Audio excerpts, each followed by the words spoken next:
واعتصموا بحبل الله جميعا، ويساعدكم على هذا ويجعلكم على مثل الشمس أن ترجعوا لفهم السلف الصالح. Talq bin Habib, he said, اتقوها بالتقوى. Have taqwa of it, protect yourself from what is harmful by having a taqwa. He said, فسره لنا. He said, define taqwa, give us a tafsir of a taqwa. Give us a tafsir of a taqwa. So you find this statement all throughout the books of tafsir. There's a lengthy discussion and explanation of this statement in the beginning of one of the most important introductory books for a person to read who wants to read the books of Ibn Qayyim, the book that is called Zad al-Muhajir ilallah.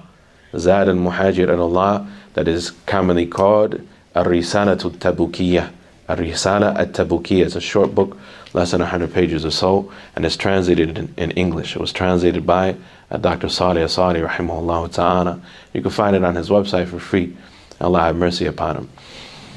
And this book, Ar-Risala al-Tabukiyah, Ibn Qayyim rahimahullah ta'ala, he says this definition of a taqwa is the best definition ever given for a taqwa.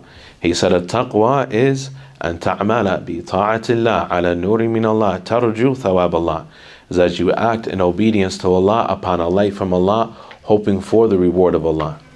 That you act in obedience to Allah. أن تعمل بطاعة الله على نور من الله ترجو ثواب الله, that you act in obedience to Allah upon a light from Allah, meaning based upon knowledge and faith.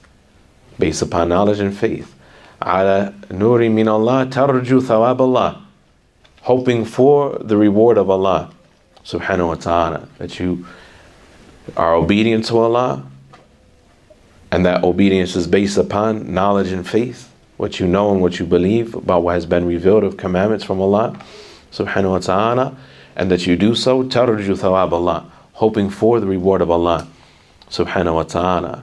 وأن تترك معاصي الله على نور من الله تخاف عقاب الله, and that you leave off disobedience to Allah upon light from Allah, meaning that you do so based upon knowledge of what Allah has forbidden and believing that it is forbidden because Allah and the Prophet ﷺ forbade it.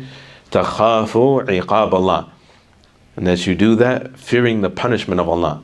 That you do that fearing the punishment of Allah subhanahu wa ta'ala. So this combination of acting upon knowledge, acting upon knowledge and acting upon that knowledge, hoping for the reward of Allah and fearing the punishment of Allah subhanahu wa ta'ala, that is at the core of a taqwa. It is found, Ibn Qayyim rahimahullah ta'ala, he said, throughout the ahadith of the Prophet sallallahu alayhi wa sallam, such as the statement of the Prophet sallallahu alayhi wa sallam about Ramadan. And the Prophet sallallahu alayhi wa sallam said, "Man sama Ramadan imanan wa ihtisaban." Whoever fasts Ramadan out of iman and out of ihtisab, out of iman, out of faith, meaning upon knowledge, ala nuri min Allah, as Talq bin Habib said, ala nuri min Allah, based upon faith, knowledge, and belief of the and certainty about that knowledge, wa ihtisaban, and out of ihtisab, out of seeking the reward of Allah. غفرت له ما تقدم غفر له ما تقدم من ذنبه. He will have his previous sins forgiven. Whoever stands in the Laylatul Qadr, whoever stands in Ramadan out of iman and ihtisab, will have their previous sins forgiven for them. Whoever fasts, or whoever stands in the Laylatul Qadr out of iman and ihtisab, will have their previous sins forgiven. So Ibn Qayyim rahimahullah ta'ala, he ties that all in to the statement of Allah, لَعَلَّكُمْ تَتَّقُونَ, so that you may achieve a taqwa. So that you may achieve a taqwa. The purpose of your worship is that you worship Allah out of mahabba and khawf and al-raja. And these three things are mustalzima, and they are mutalazima, and they necessitate each other. They are inseparably connected to each other. Wherever one is found, the others must be there. Wherever one is found, the others must be there, and they are inseparably connected to each other. They are inseparably connected to each other. And a person must have a balance of them. And a person must have a balance of them. Al-mahabba wal-khawf wal-raja. So we heard the aspect of mahabba that is connected to a taqwa in the explanation, the statement of Abdullah bin Mas'ud. And And we heard al-khawf wal-raja in the statement of Talq ibn Habib. And so there's a balance of these three things. That is the driving force of a person's worship. A person worships Allah subhanahu wa ta'ala to develop these things within their self. This is the core of worship. This is the core of worship.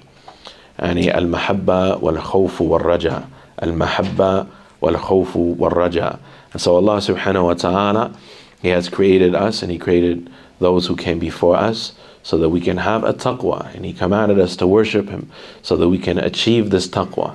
So that we can achieve this taqwa of Allah subhanahu wa ta'ala, that we fear Allah, that we place our love, our hope, and our fear upon Allah subhanahu wa ta'ala. And that is what drives us to protect ourselves from what will harm us by doing what will benefit us.